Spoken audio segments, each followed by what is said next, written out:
Hi guys, it's Andy Littlejohn here from Black Angel Jigs. I'm just going to talk a little bit today about the topic of finesse jigs, different situations, equipment that I like to use when I'm fishing a finesse jig.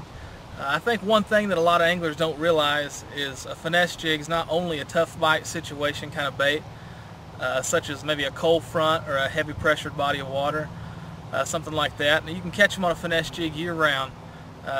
I'm going to talk a little bit today about some of the equipment I like to use, different styles of rods and reels, in different situations I like to throw a finesse jig in. There's two ways that I usually throw the finesse jig. I'm either casting it or flipping it. Now when I'm casting, or if I'm in water with about 3 foot of visibility or more, I usually use 14-pound fluorocarbon line. The rod that I like to use when I am casting a finesse jig, I'll use a Falcon Cara head turner rod. I use a Quantum Tour Edition PT reel.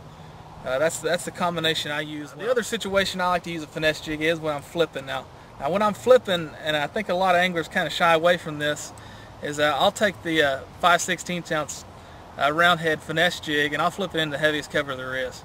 Whether it's a boathouse, a willow tree, or a bush here on Grand, that's when I like to use a finesse jig. When I'm doing that, I'll bump my line up just a little bit. I'll go 17-pound fluorocarbon. I use the Falcon Cara reaction rod from Mike McClellan's Signature Series, and I'll use the same Quantum Tour Edition PT reel. Color selection, guys.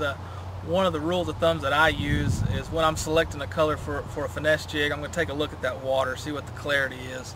If you got some pretty dirty water, maybe something you can see about a foot down or less, I'm always going to use a dark colored jig, something like a black and blue, black and brown, something like that. If you got pretty good looking water, clear stuff you can see a couple feet down, you want to use something pretty natural looking, something like a green pumpkin or a watermelon, something that matches the bottom and the main forage of the fish. A couple of things I like to do is I like 2 different trailers. There's 2 that I use most of the time. I use either a Strike King Rage Tail crawl, or I use a Berkeley either Chigger Chunk or a Chigger crawl. Those are the 2 trailers I use most of the time, probably 90% of the time. Guys, this is Andy Littlejohn once again from Black Angel Jigs. Hopefully these tips help you out a little bit. If you have any questions, feel free to email us. Maybe we can do a video on it, help you out a little bit.